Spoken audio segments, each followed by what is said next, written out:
Everything new is old again with Pokémon TCG Pocket. But did the card game crack the code for even more widespread success with its new app? Why did Magic the Gathering's Marvel's Secret Lair drop mostly just succeed at making everyone angry? And why can a new Pikachu card trade for a PlayStation 5? The answer is not so simple. Welcome back to The Shuffle, your source of the most important news on one of the best ways you can use a tabletop. Today, we're discussing one company's complete dominance of the TCG space in recent weeks, and another company's controversial decision to ice out a huge demographic of its consumer base. Before we dive in, though, be sure to like and subscribe to support a new independent YouTube channel. With that business taken care of, let's sleeve up and talk cards. In our last video, we made the very brave, difficult, and wise proclamation that Pokémon TCG Pocket was going to be the next killer app in the mobile gaming space. And we were right, fancy that. Pokémon TCG Pocket has completely swept up its audience in a card collecting craze most reminiscent of the way that the early TCG dominated school ground recesses and lunches.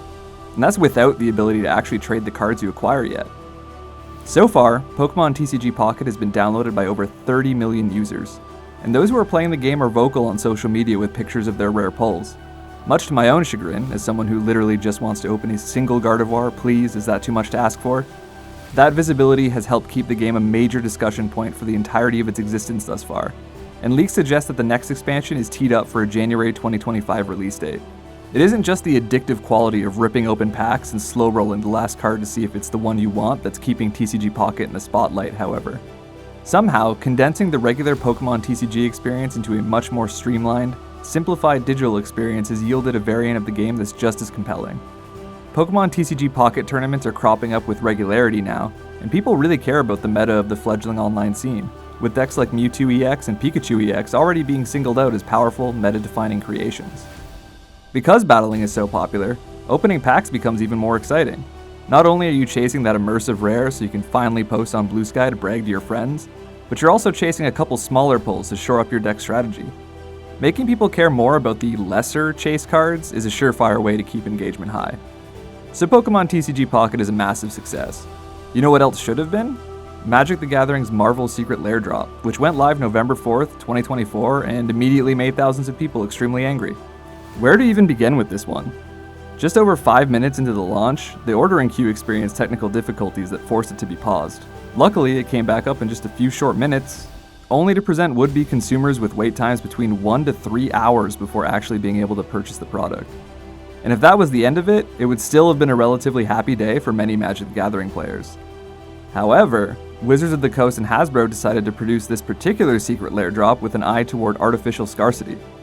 Limited numbers of a special Arcane Signet promo were tied to those who completed their qualifying orders of over $199 the fastest. By 11:26 a.m. Pacific Standard Time, that offer was no longer available, with fans who claimed to be in the line from the very beginning of it opening, stating that they didn't even get a chance to put their order in before that promo ended. And finally, the actual Secret Lair drop itself also sold out not too long after. Whereas most of Magic's recent Secret Lair drops have been print to order, the company chose to create limited supply of what is one of the biggest, if not the actual biggest, collaborations it's ever had. The result was predictably negative, with fans extremely upset they won't be able to shove Iron Man and Groot into their EDH decks as easily as they might like. With a secondary market now full of scalpers selling back these Marvel cards at a premium, it's the kind of environment you typically want to avoid as Hasbro. The actual fans are getting priced out of engaging with the product, while those looking to make easy money are getting rewarded for an archaic release design.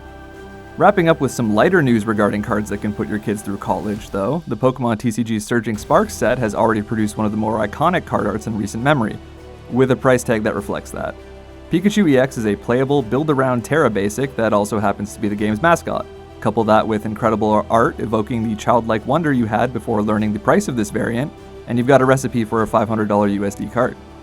Now, as is often the case with new releases, this price is probably a little inflated, but it won't be surprising to see it hover around $250 to $300 when all is said and done, depending on demand. I can't predict exactly where the price will land, but I can foresee this. There is no chance I'm pulling this card no matter how many Surging Sparks packs I open.